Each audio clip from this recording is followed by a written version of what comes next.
ഉടമ്പടി ഒരു പുതിയ പ്രാർത്ഥനയാണ്. അതിലൂടെയാണ് നമ്മൾ സാക്ഷ്യങ്ങളെല്ലാം കേൾക്കുന്നത്. കൃപാസനത്തിന് ഉടമ്പടി ഉണ്ടാവുന്നതിന് മുമ്പ് ഒരു കാൽനൂറ്റാണ്ട് കാലത്തെ അഭിഷേക ശുശ്രൂഷ ചരിത്രമുണ്ട്. അതും ഉടമ്പടിക്ക് ശേഷമുള്ള സാക്ഷ്യ ശുശ്രൂഷകളെ നോക്കുമ്പോൾ ഭയങ്കര വ്യത്യാസമാണ്. ഒന്നാമത്തെ മിറക്കിൾസിൻ്റെ എണ്ണം വല്ലാതെ കൂടി, വളരെ ഗുണനിലവാരമുള്ള ദൈവം നേരിട്ട് ഇറങ്ങി നിന്ന് പ്രവർത്തിക്കുന്ന പോലെയാണ് ചില സാക്ഷ്യങ്ങൾ കേൾക്കുമ്പോൾ നമുക്ക് തോന്നിപ്പോണത്. കാര്യം ഞങ്ങൾക്കത് പെട്ടെന്ന് തോന്നും. കാരണം പണ്ടത്തെ ഒരു കാലം ഞങ്ങൾക്കറിയാം. നിങ്ങളിൽ ഒരു 60-70% പേരും പുതിയ ആൾക്കാരാണ്. അപ്പോൾ നിങ്ങൾക്ക് പഴയ കൃപാസനത്തെ അറിയത്തില്ല. അന്ന് ഒരു മാസം 30 സാക്ഷ്യമേ നടക്കത്തുള്ളൂ. ഇന്നിപ്പോൾ 300 സാക്ഷ്യങ്ങൾ നടക്കുന്നുണ്ട്. വളരെ അതെല്ലാം ഉടമ്പടിയുടെ ഒരു ദൈവീക അടയാളങ്ങളാണ്. അപ്പോഴൊരു വ്യത്യാസം നമ്മൾ ശ്രദ്ധിക്കേണ്ടത്, ഉടമ്പടിയിൽ എന്താണ് സംഭവിക്കണമെന്ന് ചോദിച്ചാൽ അത് ഉടമ്പടി ചെയ്തിരിക്കുന്ന എല്ലാ മക്കളും പ്രത്യേകം അച്ഛൻ്റെ ഇപ്പോൾ നൽകുന്ന ശുശ്രൂഷ ശ്രദ്ധിക്കണം. ഉടമ്പടിയിൽ നമ്മൾ വിചാരിച്ചിരിക്കുന്ന പോലെയുള്ള ദൈവ അനുഗ്രഹമല്ല സംഭവിക്കണത്. മറിച്ച് ഉടമ്പടി എടുക്കേണ്ടി വന്നൊരു സാഹചര്യം എന്താണ്? മോസസിൻ്റെ കാലത്ത് ആണല്ലോ ഉടമ്പടി എഴുതിയത്. ഉടമ്പടി എഴുതി കിട്ടിയത് മോസസിൻ്റെ കാലത്താണ്. അതിന് മുമ്പ് എബ്രഹാത്തിനോടും നോഹിനോടും ഉടമ്പടി ഉണ്ടായിരുന്നു, പക്ഷേ ഉടമ്പടി പറയുകയായിരുന്നു. ഉടമ്പടി എഴുതി കിട്ടിയത് മോസസിൻ്റെ കാലത്താണ്. അപ്പോൾ ഉടമ്പടി എഴുതാനുണ്ടായ ഒരു സാഹചര്യം അതറിഞ്ഞാൽ മാത്രമേ ഉടമ്പടിയിൽ എന്താണ് സംഭവിക്കണമെന്ന് നമുക്ക് മനസ്സിലാക്കാൻ പറ്റത്തുള്ളൂ. ഉടമ്പടി എഴുതാനുണ്ടായ സാഹചര്യം എന്താ? ദൈവത്തെ കൂടാതെ ഇനി മുന്നോട്ട് പോകാൻ പറ്റാത്തൊരു ജീവിത സാഹചര്യം വന്നു. അതാണ് വിഷയം. നമ്മൾക്ക് വന്നിരിക്കുന്ന വിഷയം അത് തന്നെയാണ്.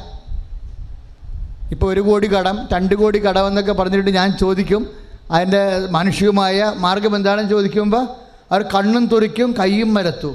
എന്താ? ഒരു മാർഗവുമില്ല. ദൈവം നേരിട്ട് ഇറങ്ങി വരാതെ ആ വിഷയത്തിൻ്റെ മേൽ തീരുമാനം ഉണ്ടാകത്തില്ല. സാക്ഷ്യങ്ങളെല്ലാം കേൾക്കുമ്പോൾ നമുക്ക് മനസ്സിലാവും, ദൈവം നേരിട്ടിറങ്ങി വന്ന് പ്രവർത്തിക്കുന്ന പോലെയാണ്. അല്ലെങ്കിലും അമ്മ ഇവിടെ വരുമ്പോഴും മരിയൻ ഉടമ്പടിയാണ്. നമുക്ക് നടക്കുന്നത് ബൈബിൾ ഉടമ്പടിയുടെ അടിസ്ഥാനങ്ങൾ എടുത്തുകൊണ്ട് പുതിയ നിയമകാലത്തെ സമയത്തെ ചുരുക്കുന്ന മരിയൻ ഉടമ്പടിയാണ് നമ്മൾ എടുത്തിരിക്കുന്നത്. അപ്പോഴും മരിയൻ ഉടമ്പടിയുടെ ഇഫക്റ്റ് എന്താണ്? അമ്മ ബൈ പേഴ്സൺ വരികയാണ്.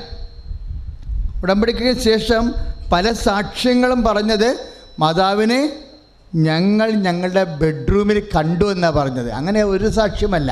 എല്ലാ മക്കൾക്കും മാതാവിനെ കാണാൻ പറ്റും. എനിക്ക് ഇന്ന് മരിച്ചാലും വേണ്ടിയില്ല, ഈ പ്രാർത്ഥന ഞാൻ ഇവിടെ സാക്ഷ്യം പറയുമ്പോഴും ഞാൻ മരിച്ചു പോയെന്നാലും എനിക്ക് സന്തോഷമാണ്. എൻ്റെ മാതാവിനെ ഞാൻ കണ്ടു. എൻ്റെ ആർക്കും ദൈവത്തിനെ കാണാൻ പറ്റില്ലെന്ന് പറയുന്നത് വെറുതെയാണ്.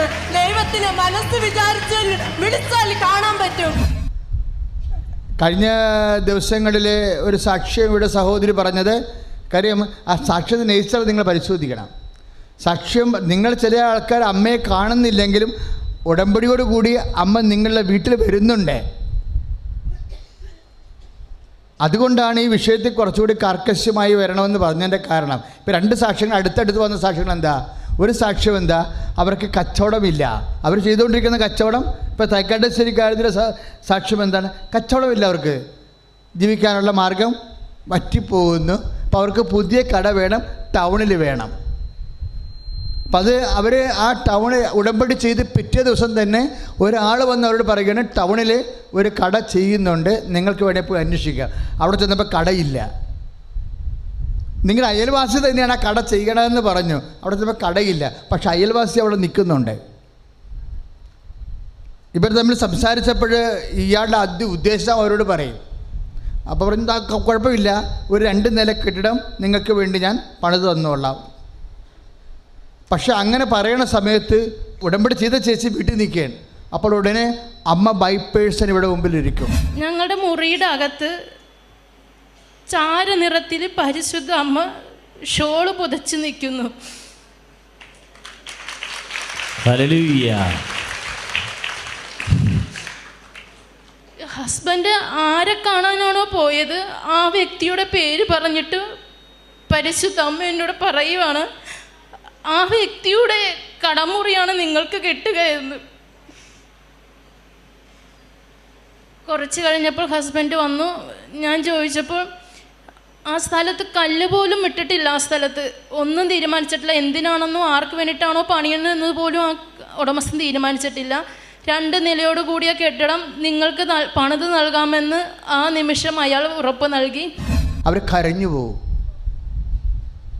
ഇത് തന്നെയാണ് ഉടനെ 3 മാസത്തിനുള്ളിലാണ് 2 നില കെട്ടിടം കിട്ടുന്നത്.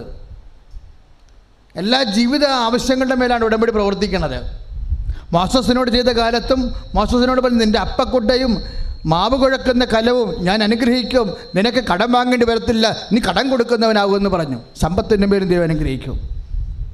ആ ഉടമ്പടി ഫോളോ ചെയ്തുകൊണ്ടിരിക്കുക.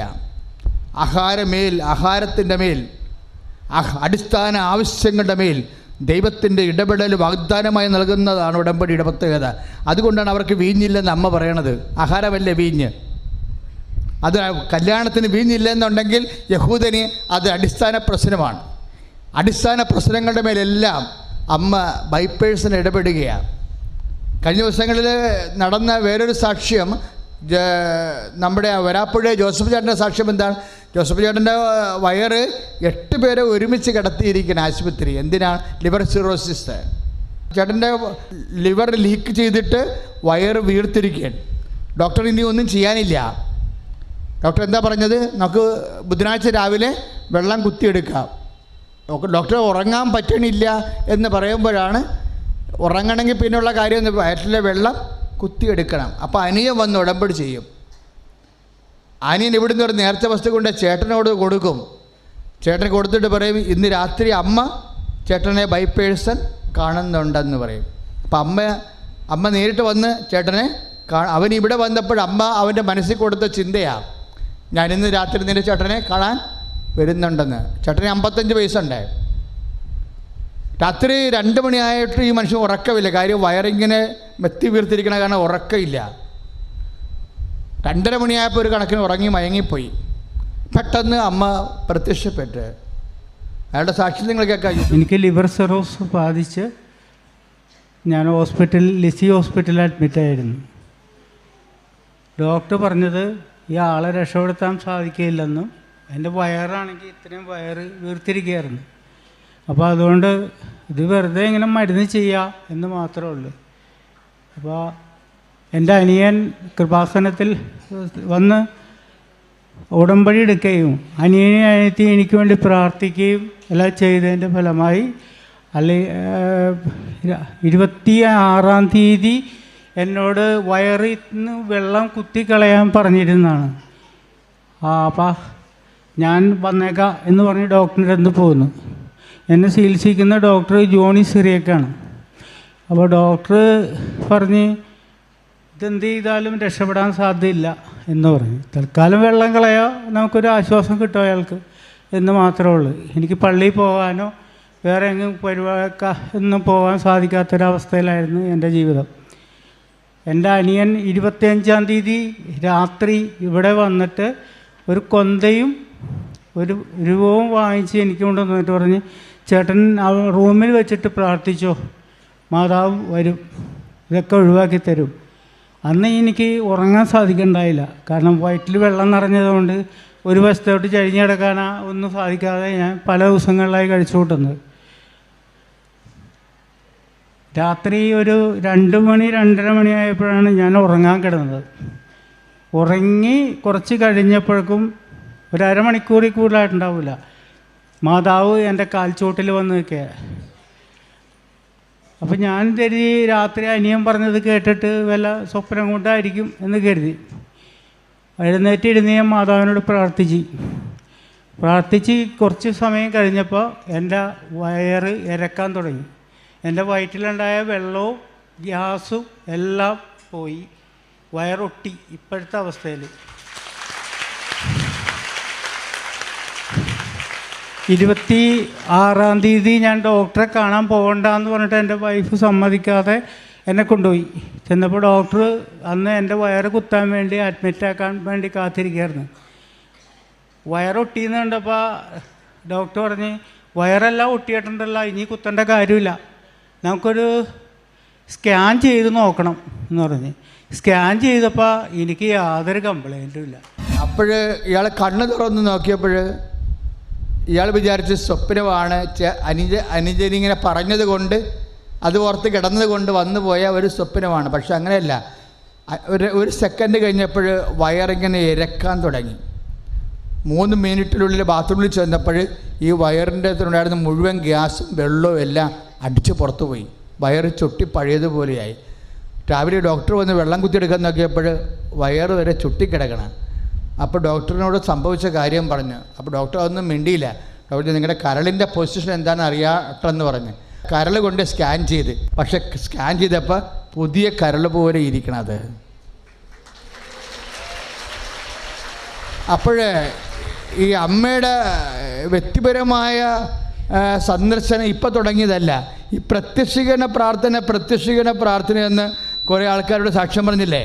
ആ പ്രത്യക്ഷീകരണ പ്രാർത്ഥനയാണ് ഇതിൻ്റെ ഒരു മൂലമെന്ന് പറയണത്. കാര്യം വാഴപ്പെട്ടിയിൽ നിന്ന് ഞാൻ തിരിച്ചു പോരുമ്പോൾ 42 സെക്കൻഡ് കൊണ്ടാണ് ആദ്യത്തെ പ്രത്യക്ഷീകരണ പ്രാർത്ഥന തന്നത്.